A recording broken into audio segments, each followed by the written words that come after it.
हाय, मेरा नाम आदित्य है और इस वीडियो में देखेंगे कि फॉरवर्ड लुकअप जोन कैसे बनाते हैं और उसे एक दूसरे सर्वर यानी दूसरे डीएनएस पे कैसे ट्रांसफ़र करते हैं उस जोन को। सो देखिए, फॉरवर्ड लुकअप जोन बनाने के लिए हम क्या करते हैं, हम स्टार्ट पे आते हैं, स्टार्ट से एडमिनिस्ट्रेटिव टूल्स और ये डीएनएस पे आने के बाद ये विजिट खुलेगा और इस विजिट पे हम राइट क्लिक करते हैं और न्यू जोन का नाम जो भी देना है। सो देखिए, प्राइमरी जोन बन रहा है। प्राइमरी जोन का मतलब होता है कि ऐसा जोन जो डेटाबेस रीड और राइट होती है। सो देखिए, फॉरवर्ड लुकअप जोन का प्राइमरी जोन हम बना रहे हैं। फॉरवर्ड लुकअप जोन जो आईपी जो नेम से आईपी को रिजॉल्व करता है। सो प्राइमरी, नेक्स्ट, जोन का नाम जो भी देना है, जैसे हम दे देते हैं यहाँ पे टेस्ट और नेक्स्ट test.dns। यहाँ पे ऑप्शन आ रहा है कि जो आपकी फाइल है नई बनाई जाए कि ऑलरेडी बनी हो उसको यूज़ किया जाए। अगर मान के चलते हैं कि डीएनएस का डेटाबेस हमारे पास पड़ा होता तो उसी को हम एक्सेस कर सकते थे। तो मेरे केस में पहला ही हम डीएनएस बनाने जा रहे हैं। नेक्स्ट, और यहाँ पे कुछ ऑप्शंस हैं। पहला ऑप्शन ग्रे आउट है, जैसा कि पिछले वीडियो में हमने बात किया था, अगर हमारी एक्टिव डायरेक्टरी होगी तो।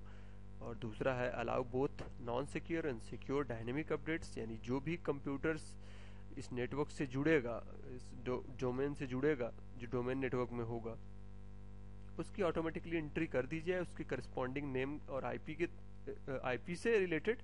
जैसे अगर हमारा डीएचसीपी सर्वर है उस नेटवर्क में, तो डीएचसीपी जैसे ही दूसरी उसकी आईपी दे देता है तो क्या उसके नाम से उसकी आईपी भी चेंज कर दी जाए, उसके लिए है। सो मैं प्रोसेस को सिंपल करने के लिए यहाँ पे रखता हूँ, यानी कि बोथ को हम कर देते हैं और नेक्स्ट, फिनिश। सो देखिए, टेस्ट नाम का हमारा एक डेटाबेस बन गया है और यहाँ पे 2 डिफ़ॉल्ट एंट्री हो चुकी हैं जो खुद हमारे सर्वर की है। और इस बार मैं राइट क्लिक करके एक होस्ट की एंट्री कर देता हूँ।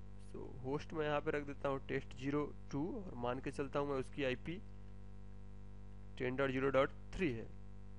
यहाँ पे देखिए, ये बॉक्स है जो चेक किया गया है पीटीआर का। और यहाँ पे जब मैं कहता हूँ ऐड होस्ट, सो देखिए ये कहता है कि पीटीआर की एंट्री नहीं हो सकती क्योंकि आपके पास रिवर्स लुकअप जोन नहीं है। सो मैं इसे अनचेक करता हूँ और देखिए एक हमारा बन गया। तो रिवर्स लुकअप जोन नहीं है, लेकिन फॉरवर्ड लुकअप जोन में उसकी एंट्री हो गई है। उसी तरह किसी एक दो कंप्यूटर की हम और एंट्री कर देते हैं test03, उससे करस्पॉन्डिंग आईपी जो भी आपके नेटवर्क में वो कंप्यूटर होगा उससे करस्पॉन्डिंग आईपी आप रख सकते हो। सो मैं वैसा ही कर रहा हूँ और मान के चलता हूँ कि 2 कंप्यूटर हैं इस नेटवर्क में और उनकी हमने एंट्री कर दी है।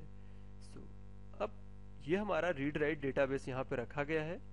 अब इस read write forward lookup zone के डेटाबेस को मैं दूसरे डीएनएस सर्वर पे रखने जा रहा हूँ। देखिए यहाँ पे मैंने कुछ इन्फॉर्मेशन लिख रखी है। इस कंप्यूटर का नाम है सर्वर 2, इसकी आईपी है 10 की 1, जबकि इस कंप्यूटर का नाम है सिर्फ सर्वर और इसकी आईपी 10 का 2 है। आई थिंक 1 मिनट, यहाँ पे मैंने कुछ मिस्टेक कर दी है आईपी लिखने में। आईपी कॉन्फ़िग 10 का 2 है। ओके, सो अब इसके डेटाबेस को, इस सर्वर के डेटाबेस को मैं इस दूसरे डीएनएस सर्वर पे एक सिर्फ रीड ओनली कॉपी रखने जा रहा हूँ। सो मैं यहाँ पे आता हूँ, स्टार्ट, ये ऑलरेडी डीएनएस सर्वर बना है, एडमिनिस्ट्रेटिव टूल्स, डीएनएस। पिछले वीडियो में ये भी हमने देखा था कि डीएनएस इंस्टॉल कैसे करते हैं। तो देखिए, फॉरवर्ड लुकअप जोन पे मैं कोई भी जोन यहाँ पे नहीं बना है, मैं न्यू जोन क्लिक करता हूँ। नेक्स्ट बटन पे 3 ऑप्शन। प्राइमरी का मतलब ये होता है कि जो रीड राइट कॉपी रखता है और जो सिर्फ रीड ओनली कॉपी रखता है उसके लिए। तो मैं सेकेंडरी बनाने जा रहा हूँ, यानी इस प्राइमरी सर्वर का डेटाबेस इस पे ट्रांसफर करने जा रहा हूँ, जिसको हम जोन ट्रांसफर कहते हैं नॉर्मली। सो नेक्स्ट, जोन का नाम क्या दोगे? सो जोन का नाम मैं दे देता हूँ टेस्ट और नेक्स्ट, आईपी एड्रेस उस सर्वर की। सो उस सर्वर की आईपी है 10.0.0.2। इसके पहले मैं ये बता दूं कि उस सर्वर से मेरी रिस्पांस मिल रही है। मैं अगर पिंग करता हूँ सर्वर से तो मैं पिंग भी कर पा रहा हूँ, जिसका मतलब ये है कि मैं उसी नेटवर्क में हूँ या कनेक्टेड हूँ उस मशीन से। देखिए, रिजॉल्व कर लिया सर्वर को ऑटोमेटिक और ओके मैं करता हूँ, फिनिश कर देता हूँ। अब देखिए, टेक्स्ट टेस्ट की डेटाबेस बन गई। यहाँ पे डबल क्लिक करता हूँ तो कहता है यहाँ पे कुछ भी नहीं है लोड होने को। अब तो इस साइड की हमने सेटिंग कर दी एक फॉरवर्ड लुकअप जोन के सेकेंडरी जोन की, लेकिन इसी प्राइमरी जोन पे हम आते हैं और वहाँ पे कुछ हमें सेटिंग करनी होती है ताकि इसकी डेटाबेस रेप्लिकेट होकर उस दूसरे मशीन पे जाए। उसके लिए मैं टेस्ट को सिलेक्ट करता हूँ फॉरवर्ड लुकअप जोन के और राइट क्लिक करता हूँ, इसकी प्रॉपर्टी पे आता हूँ। प्रॉपर्टी पे आने के साथ देखिए यहाँ पे एक विजार्ड आपको मिलता है, सॉरी एक टैब मिलता है जोन ट्रांसफर का। इस जोन ट्रांसफर पे कुछ ऑप्शन है कि किसी भी सर्वर को अलाउ किया जाए या ओनली सर्वर जो लिस्ट में है यहाँ पे तो कोई भी नहीं है, या मैं अपने हिसाब से कोई सर्वर का नाम एंट्री करने जा रहा हूँ। So only to the following server, और मैं एडिट करता हूँ किसको मैं भेजना चाहता हूँ। इस मशीन को भेजना चाहता हूँ जिसकी आईपी है, इस मशीन की आईपी है 10.0.0.1। सो उसकी आईपी में लिख देता हूँ 10.0.0.1। एंटर प्रेस करता हूँ। देखो सर्वर का नाम रिजॉल्व कर लिया गया, लेकिन बता यहाँ पे इस विजार्ड में दिख रहा है कि वो नॉन अथॉरिटेटिव है। सो उससे मेरे को कोई दिक्कत नहीं है और मैं ओके करता हूँ। ओके करने के साथ अप्लाई, ओके। सो अब दूसरे सर्वर पे हम जाते हैं, देखते हैं वो डेटाबेस आई कि नहीं। अभी भी यहाँ पर वो डेटाबेस नहीं आया है। इसको सेलेक्ट करने के साथ हम सिर्फ रिफ्रेश करते हैं तो देखिए पूरी डेटाबेस यहाँ पे आ गई।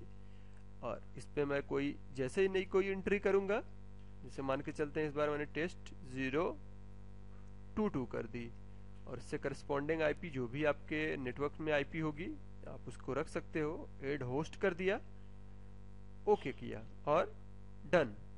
और यहाँ पे जाता हूँ, यहाँ पे जस्ट F5 प्रेस करता हूँ, रिफ्रेश करता हूँ तो देखिए सर्वर 22 की भी एंट्री आ गई।